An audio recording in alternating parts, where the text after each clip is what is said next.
You are checking your phone again. A void has opened in the room, in your chest, where his attention used to be. The silence from his end is a physical weight.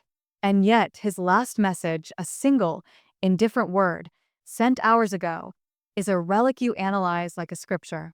You are orbiting a cold star, drawn by a gravity that feeds on your warmth and gives nothing back.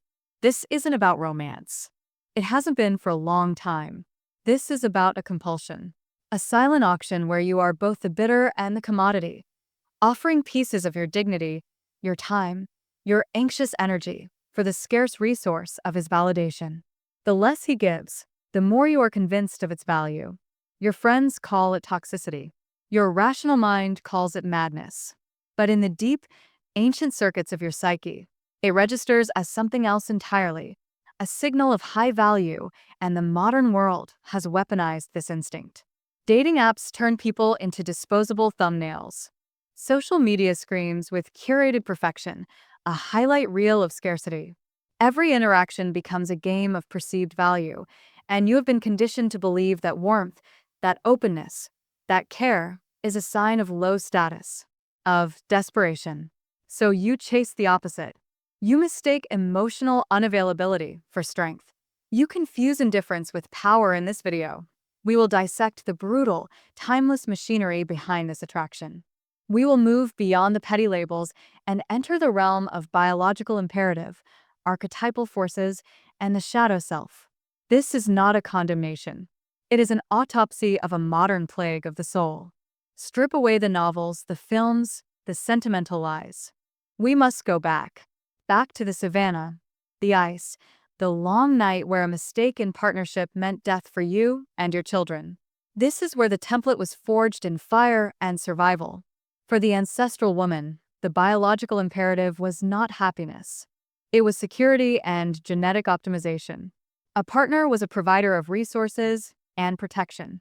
But how could you, in a world without credit scores or LinkedIn profiles, assess a male's true capacity? You looked for signals.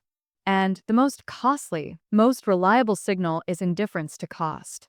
A male deeply invested in the tribe, attentive to every social cue, is a useful ally. But he may also be a subordinate. His attention is cheap because he must give it to maintain his position. The male whose attention is scarce, who is slightly detached, who is not immediately compliant, signals something else. He signals that he possesses excess capacity, that his survival is not threatened by losing a single social connection, that he has options, that his resources and status are so secure he can afford to be indifferent. In a brutal world, this was not cruelty. It was a data point of supreme reliability. That indifference was a proxy for competence. This is the cold root of what we now call hypergamy, the instinct to pair with an equal or superior. Superiority is not just about physical strength. It is about calibrated investment. The high-value male does not invest carelessly. His attention, like his resources, is a strategic asset. His initial detachment is a filter, a test of a potential partner's resilience, value, and understanding of the hierarchy.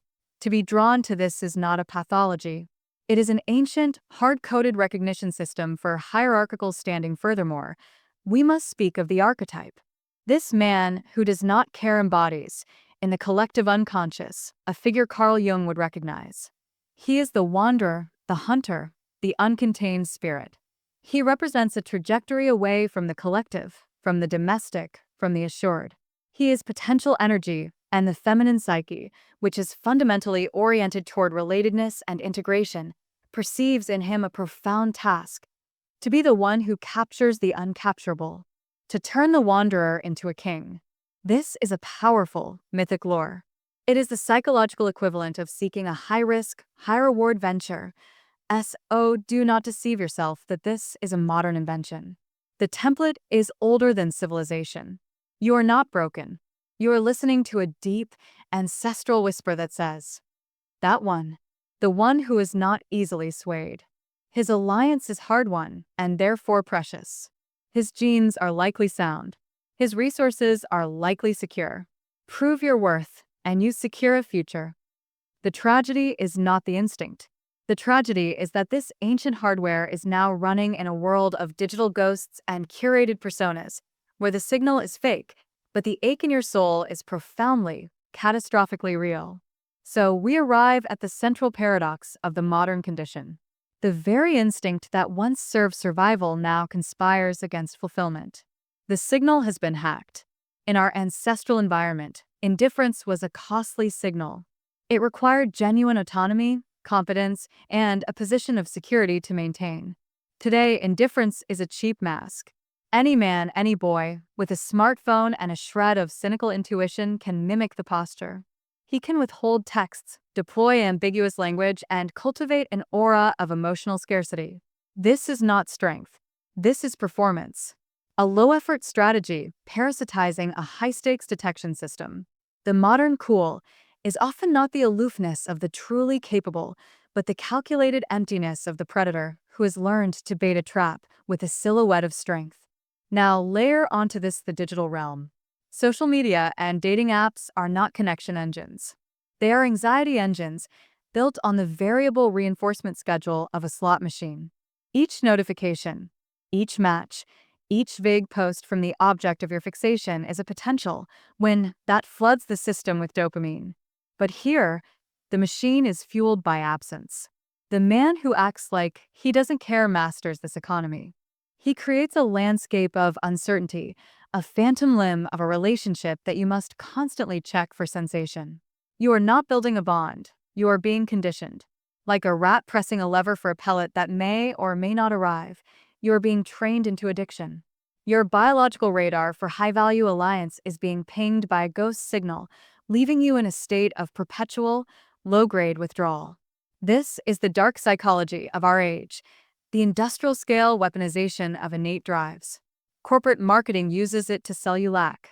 Social media platforms use it to sell you attention.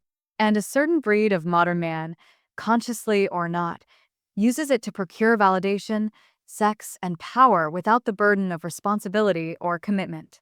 He has learned that in a marketplace saturated with desperate signals, the most effective way to raise his perceived value is to simulate having no need to transact at all. Thus, the ancient, sacred dance of assessment and alliance collapses into a toxic pantomime. The archetype of the capable, discerning wanderer is reduced to the specter of the avoidant. The biological quest for a secure genetic future becomes a psychological quagmire of anxious attachment. You are left chasing a shadow, trying to extract substance from a man whose primary skill is the projection of emptiness. You seek a rock and find a mirror, reflecting back only your own growing desperation. The system is perfectly designed to harvest your vitality, your biological imperative, your archetypal longing, your deep need for a meaningful alliance.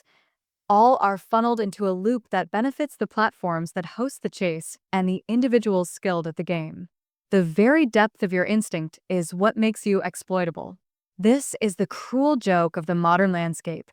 The tools meant to connect us have become the perfect instruments to pervert our deepest needs into sources of perpetual hunger. Here is the dark truth, stripped of all consolation. The addiction is not to the man.